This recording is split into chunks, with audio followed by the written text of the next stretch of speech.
নমস্কার বন্ধুরা, কিসদা ফুডেতে সবাইকে স্বাগত। রান্না করতে কে না ভালোবাসে। আমরা সবাই এখনকার দিনে বাড়িতে ছোটোখাটো মাস্টার শেফ। আজ আমি ঘরোয়া পদ্ধতিতে বানাবো চিকেন কোফতা। সেই কারণে এখানটায় আমি 500 গ্রাম বোনলেস চিকেন নিয়ে নিয়েছি এবং দেখতেই পাচ্ছ চিকেনটাকে আমি ভালো করে কিমা করে নিয়েছি। এবার এই চিকেনটার মধ্যে আমি যেসব ম্যারিনেট করব, এখানে আমি 4টে মিডিয়াম সাইজের পেঁয়াজকে কুচি করে নিয়েছি এবং তার সাথে 3-4টে লঙ্কাকে আমি কেটে নিয়েছি। এখানে আমি হাফ ইঞ্চি আদা এবং 3-4টা রসুন বেটে নিয়েছি। এবার এই চিকেন কিমাতে আমার কুচিয়ে রাখা যে পেঁয়াজটি ছিল সেটি আমি অর্ধেকটা দিয়ে দিচ্ছি এবং লঙ্কাটা সম্পূর্ণ দিয়ে দেব। আদা বাটার থেকে হাফ চামচ আদা বাটা দিয়ে দিচ্ছি এবং আমি হাফ চামচের মতো এখানে রসুন বাটাটা দিয়ে দিচ্ছি। এবার এর মধ্যে হাফ চামচ গোলমরিচের গুঁড়া দিচ্ছি, স্বাদ মতো লবণ এবং একটা ডিম আমি ফাটিয়ে এর মধ্যে দিয়ে দেব।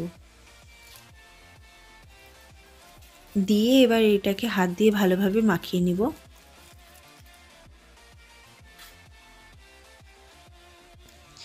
এবার এর মধ্যে আমি ঘরের পদ্ধতিতে তৈরি করা যে ব্রেড ক্রাম্বটা সেটা আমি এর মধ্যে দিয়ে দিচ্ছি।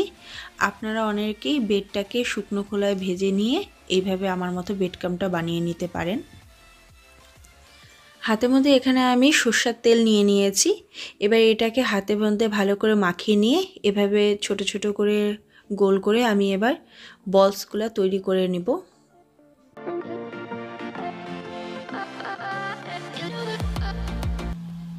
চলেন তাহলে, আমার বলসগুলো তৈরি হয়ে গেছে। এবার এগুলাকে আমি এক এক করে ভেজে নিব।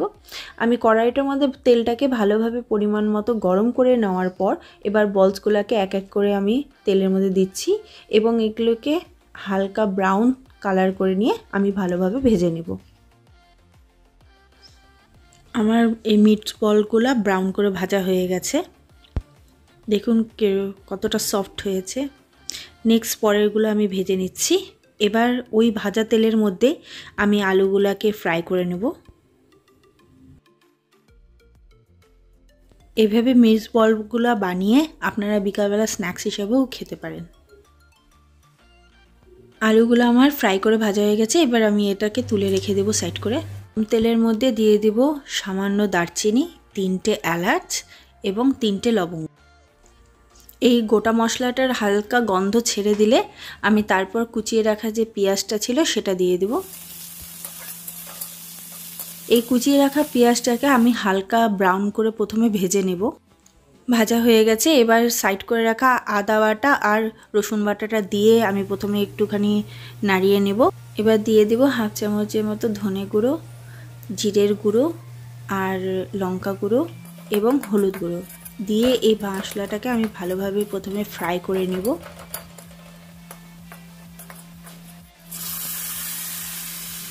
এবার ফ্রাই হয়ে যাওয়ার পর আমি টমেটোর পেস্ট বানিয়ে রেখেছিলাম, সেই টমেটো পেস্টটা দিয়ে আমি ভালো করে নাড়িয়ে নিচ্ছি।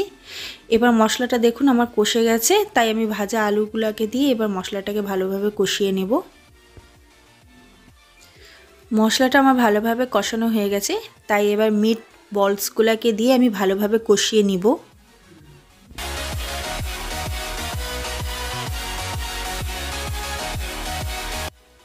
কষানো হয়ে যাওয়ার পর আমি সাইড করে পরিমাণ মতো গরম জল করে নিয়েছিলাম। এবার ঝোল করার জন্য আমি এই গরম জলটাকে ব্যবহার করছি। এবার আমি ঢাকনা দিয়ে 2-5 মিনিটের জন্য রেখে দিব। ভালোভাবে উবাল আসলে পরে আমি পরিমাণ মতো এখানে লবণ দিয়ে দিব। লাস্টে গরম মশলা দিয়ে আমি 2 মিনিটের জন্য এটিকে স্ট্যান্ডিং টাইমে রেখে তারপর পরিবেশন করব। এবার আমার এই ডিশটা গরম গরম সার্ভ করার জন্য একদম রেডি। এটি নান বা রুটি দিয়েও আপনারা পরিবেশন করতে পারেন। রেসিপিটা কেমন লাগলো অবশ্যই জানাবেন। যদি ভালো লেগে থাকে তাহলে অবশ্যই বাড়িতে ট্রাই করে দেখতে পারেন। আমার চ্যানেলের নতুন বন্ধু হলে চ্যানেলটি সাবস্ক্রাইব করে নেওয়ার অনুরোধ রইল। পাশে থাকা বেল আইকনটি প্রেস করে দিবেন, কারণ আমি চ্যানেলে যখনই নতুন ভিডিও দেব আপনার কাছে তাহলে খুব তাড়াতাড়ি পৌঁছে যাবে। আজকের মতো এই পর্যন্ত। ভালো থাকবেন, সুস্থ থাকবেন। ধন্যবাদ।